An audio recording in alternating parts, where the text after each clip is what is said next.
Thank you, ladies and gentlemen, for your patience. We're ready with the match presentation. In the presentation party, we've got Chaudhry Ghulam Hussain Shahid, Chairman, Kingdom Valley, Mr. Tahir Khurshid, Group Head, Audit Bank, Al Falah, Mr. Saif Qureshi is Board Member, Infinity Ventures, Pakistan, Mr. Tahir Fareed, Authorized Dealer of Inverex Solar Energy, and Mr. Sohail Akbar, General Manager, Vigo Tel Mobile. The first award, may I invite Harry Brook to please come forward and receive the Master Blaster of the match, Vigo Tel number 26 mobile phone.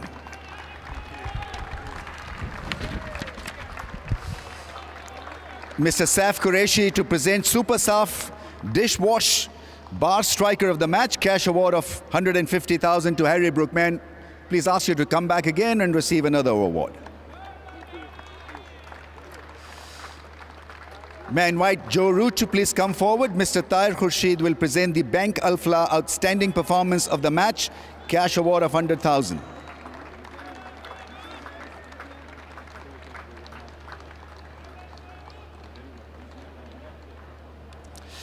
Mr. Tahir Khurshid to present the Bank Al Falah Outstanding Performance to Harry Brook again. Well done. Mr. Saif Qureshi will present the Super Saf Bowler of the Match cash award of 150,000 to Jack Leach. Timely blows, terrific bowling spell on a flat track.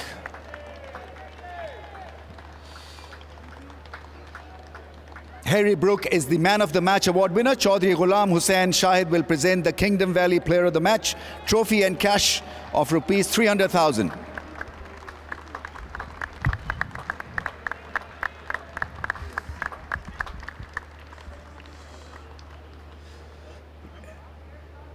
Yes, okay, right, we wait for you.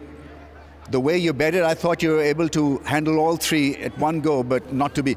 Great batting, absolutely great batting, well done. Thank you very much. How does it feel? I mean, 100, it's difficult to get them in a club match, in a first-class game, but to get it here must have been special. Yeah, obviously enjoyed it a lot. It was tough out there with the heat, and yeah, it was good to be out there with Ruti and putting on that partnership. And the pace with which you got those 300. I mean, what was the plan? We were just batting for as long as possible, to be honest. We had a chat at lunchtime.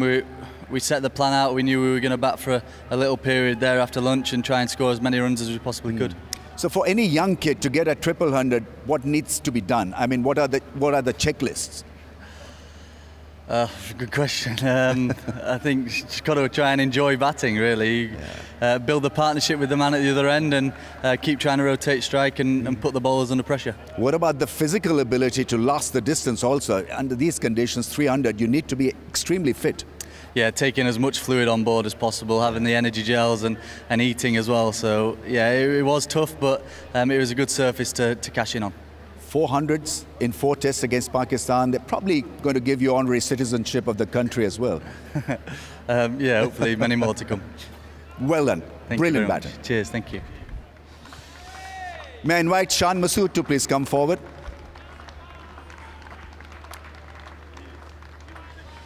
Well, Shan, I mean, anything which becomes a little predictable in cricket becomes worrying.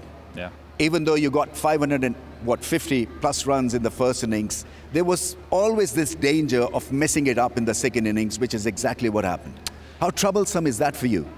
Ramesh bhai, look, we've spoken about the third innings or the fourth innings, but I think it's, at the end of the day, it's a team game, and everything has its advantages and repercussions as a team. When you put 556 on the board, I think it's very important to back that up with 10 wickets and keep the game close. And I thought that's something we didn't do.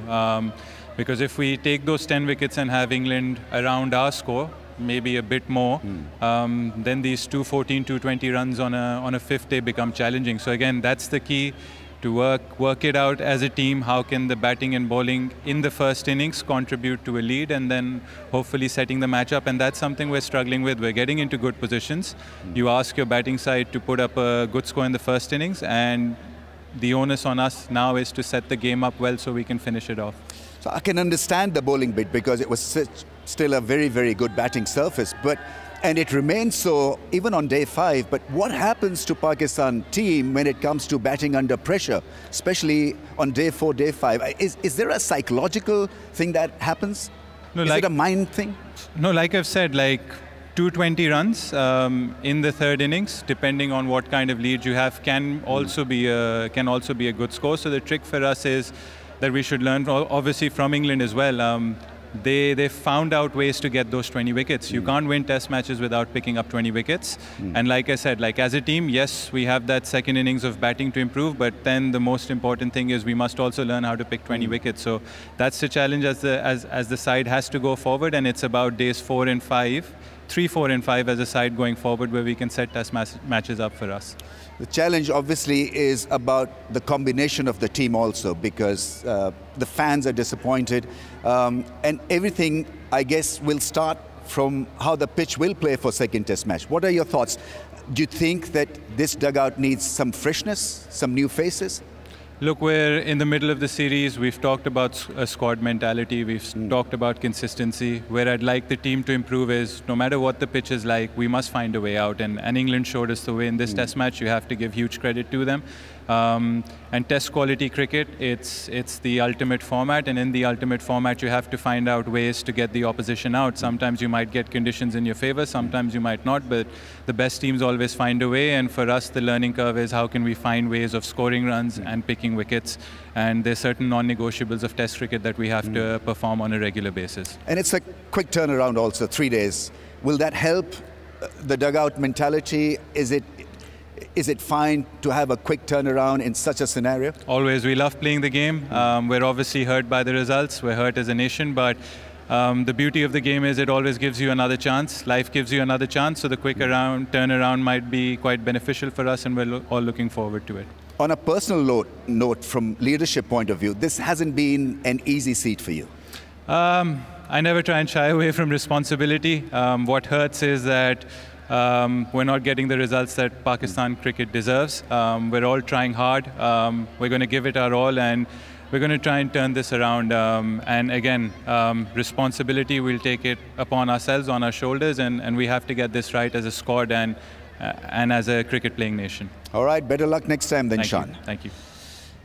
Right, may I now invite the England captain, Ollie Pope, to please come forward. It's been a brilliant test match for England, and quite a few questions to ask also. Extremely well done, congratulations, first of all, because this wasn't supposed to be an easy gig for you, you know, coming from England in cold kind of climate to 35 plus. I mean, you had to adjust quickly. Yeah, absolutely. I think credit to, firstly, the bowlers, the way they went about their stuff on day 1 and the majority of day 2. I think the fitness that they showed, and then the same with Harry Brook and Joe Root. I think we knew the way to win this game was to put a mammoth score on the board, and it wasn't just 100, obviously it was 260 and 315 or whatever. So I think that's just credit to them for obviously the skills that they've got with the bat, but the determination they had to put the team in a winning position. So it was awesome. It was a sizable first innings, but the fact that Pakistan have not really played well in third innings or fourth innings, was that discussed in the team meeting? What was discussed, and how was the plan put forward? Yeah, that wasn't necessarily discussed. I think obviously when you bat for and make 550, you kind of think you're probably in the driving seat there. But obviously when you come out to bat again and you're 260 runs behind and the pitch is 3 days older than it was when you first batted, I think it's never an easy thing to do. We felt like we had a lot of different wicket-taking opportunities. The odd ball was staying low. We got the ball reversing a little bit, and then we got the odd ball to spin as well. So I think it's never an easy position to be in when you're 260 runs behind. And even if you bat as well as you can and make 400 in that last innings, then we still would have tried to back ourselves and chase 140 or so. So I think the way especially the two guys with the big runs played was really a credit to them. Credit has to be given to Braden Cast on debut. I mean, he bent his back on a flat track and created opportunities, as well as Jack Leach. I mean, his blows were very, very timely for you. Yeah, absolutely. He obviously got some crucial wickets. He set some clever fields, and he got batters trying to play shots in areas that they didn't necessarily want to play shots in. So I think the way Bryden bowled on debut was awesome. He charged in, he showed a lot of heart. He didn't complain once, trying to have to go with the bumpers again. So a credit to him to that. And then obviously the way Jack Leach bowled, coming back into the side this week, he's obviously had some success out here before, and he's fit right back into the team, and he's taken some crucial wickets for us as well. You know that you've made the headlines by scoring or not, because it was a powerful scorecard. How do you feel? I mean, 800 plus runs scored, and you stand out as someone who just lasted for a ball. Yeah. I mean, that's the game, isn't it? I mean, I smoked a pull shot straight to mid-wicket, and unfortunately I was the one to miss out this week, but it's a team game, and what matters is that we're on the right side of the result. Yeah, fantastic performance. Well done once again. Thank you.